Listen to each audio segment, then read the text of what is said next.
Salut à tous, aujourd'hui je vais te montrer les 5 choses que tu dois absolument surveiller dans les 30 premiers jours quand tu lances une campagne. Alors quand tu lances une campagne, il va se passer beaucoup de choses. D'abord tu passes par la phase d'apprentissage, donc une phase qui dure généralement 5 jours et pendant laquelle l'algorithme essaie de découvrir un petit peu qui vont être tes internautes et à qui il doit donc présenter tes annonces. Et par la suite, l'algorithme va commencer à faire des tests un peu dans tous les sens et c'est là qu'il faut justement l'orienter dans la bonne direction pour s'assurer que ta campagne devienne performante. Mais avant d'aller plus loin, je me présente rapidement pour ceux qui ne me connaissent pas. Moi c'est Charles, ça fait 10 ans que je suis expert Google Ads et je suis le fondateur de Satellite. Satellite, c'est une agence Google Ads spécialisée en e-commerce. On accompagne des dizaines de sites et on investit entre 500 000 et 1 million d'euros chaque mois sur Google Ads pour nos clients. D'ailleurs, si tu investis au moins 5 000 euros par mois dans tes campagnes, eh bien on t'offre un audit gratuit de ton compte qu'on s'engage à te rendre sous 48 heures. Mais maintenant, place aux 5 astuces. Alors la première chose que tu veux surveiller dans les 30 premiers jours, c'est si ta campagne dépense son budget. Donc pour ça, on se rend dans Google Ads et tu vois qu'on a lancé cette campagne qui a un budget de 75 euros par jour. Sauf que sur les 30 derniers jours, elle a dépensé que 1335 euros, ce qui me paraît quand même assez inférieur.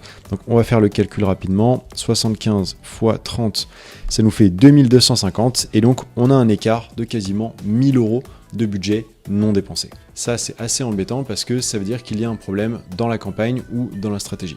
Moi, ce que je fais pour gagner du temps à chaque fois, c'est j'ai créé des colonnes budget spend en pourcentage et average daily spend, donc la dépense journalière, et ça me permet tout de suite de voir si on a dépensé le budget ou pas. Tu vois, là, en l'occurrence, il nous indique qu'on a dépensé que 59% du budget total, donc clairement, il y a un problème. Pour ce qui est des causes de ce problème, on peut retrouver plusieurs raisons.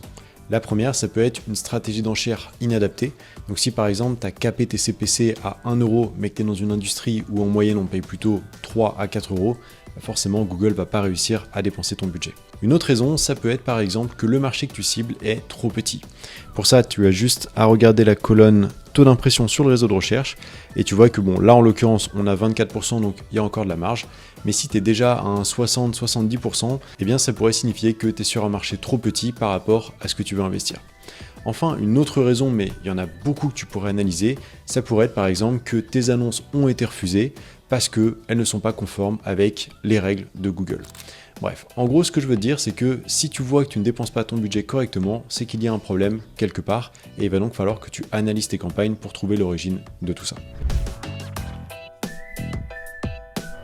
Deuxième chose à surveiller, les termes de recherche.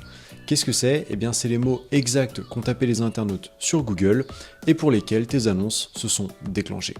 Donc c'est hyper important parce que si tes annonces sont diffusées sur des termes qui sont non pertinents avec ta cible, bien forcément, ça va pas marcher. Pour ça, tu vas dans Google Ads, dans la section Insights et Rapports et tu cliques sur Termes de recherche. Et ici, tu vas avoir les termes exacts qui ont été tapés et tu vas également pouvoir voir les KPI pour chacun de ces termes. Donc comme tu t'en doutes, c'est extrêmement utile comme information et surtout, tu ne vas pas te limiter à seulement regarder là où tes campagnes diffusent des annonces, tu vas également faire un petit ménage. Et pour ça, tu as juste à sélectionner les mots que tu veux exclure et donc tu vois par exemple si c'était celui-là, je clique là et tu cliques comme ajouter en mot-clé à exclure puis enregistrer.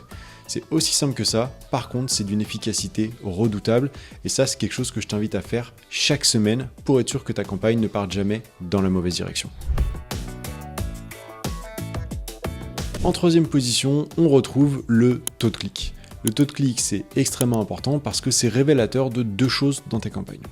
La première, c'est est-ce que tes annonces sont bien positionnées dans la SERP, c'est-à-dire est-ce qu'elles sont dans les premiers résultats qui apparaissent lorsqu'on fait une recherche, ou est-ce qu'elles sont tout en bas de la page, là où personne ne les verra et personne ne cliquera. Et la deuxième chose qui est la plus importante, c'est est-ce que tes messages plaisent.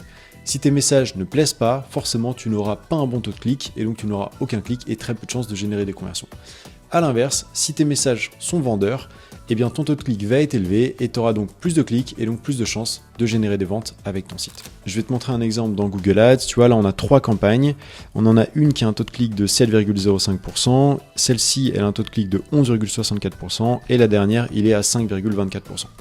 Pour des campagnes génériques, on va être content de notre taux de clic à partir du moment où on est autour de 10%. Donc là, en l'occurrence, tu vois, j'ai une campagne qui est pas trop loin des 10%, donc on va dire c'est pas trop mal. Celle-ci, elle est au-dessus, donc là, je suis plutôt content. Et par contre, celle-là, elle est seulement à 5,24, donc il y a peut-être un problème dans la campagne. Et également, tu peux en profiter pour surveiller à quel niveau tes annonces apparaissent. Et donc pour ça, tu as deux colonnes. Tu as le pourcentage d'impression en première position. Donc ça, c'est si tu arrives dans les premiers résultats publicitaires. Et également, tu as le pourcentage d'impression en première position absolue. C'est est-ce que ton annonce a été toute première dans la SERP parmi les autres annonces. D'ailleurs, si tu veux savoir comment rédiger des annonces très convaincantes qui donneront un bon taux de clic, eh bien j'ai justement tourné cette vidéo qui t'explique comment exploiter les 10 leviers de persuasion de la psychologie humaine dans tes annonces pour avoir les meilleurs résultats. La quatrième chose que tu dois surveiller dans les 30 jours qui suivent le lancement de tes campagnes, c'est évidemment le taux d'impression sur les réseaux de recherche. Qu'est-ce que c'est? Eh bien, c'est un KPI qui va révéler la taille de ton marché. Alors, je vais te montrer comment l'interpréter. Tu vas dans Google Ads et tu vas regarder la colonne taux d'impression sur RR. Ici, tu vois qu'on a un taux qui est de 24,43%. Eh bien, ça veut dire que cette campagne, elle a réussi à diffuser des annonces sur 24,43% des recherches pertinentes par rapport à notre cible. Donc en gros, on a 24,43% de part de marché si on raisonne en impression, et il y a donc encore 3 fois ça à aller chercher sur le marché pour notre campagne si on décidait d'augmenter les budgets ou si on avait des objectifs plus importants pour cette campagne.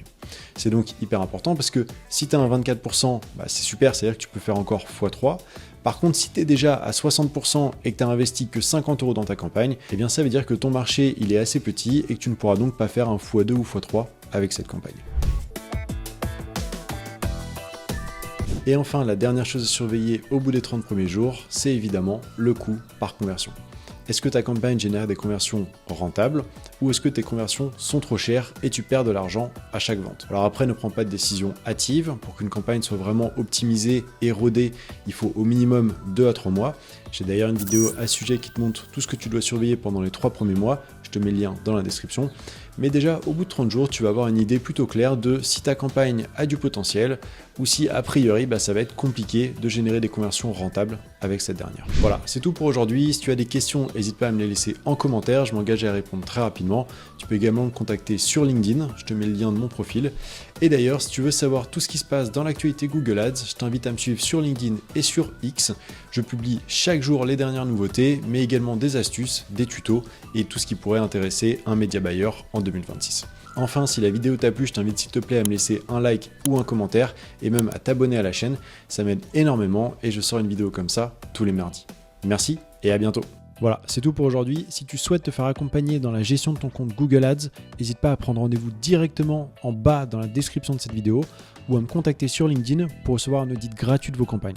Merci d'avoir visionné cette vidéo et à très bientôt.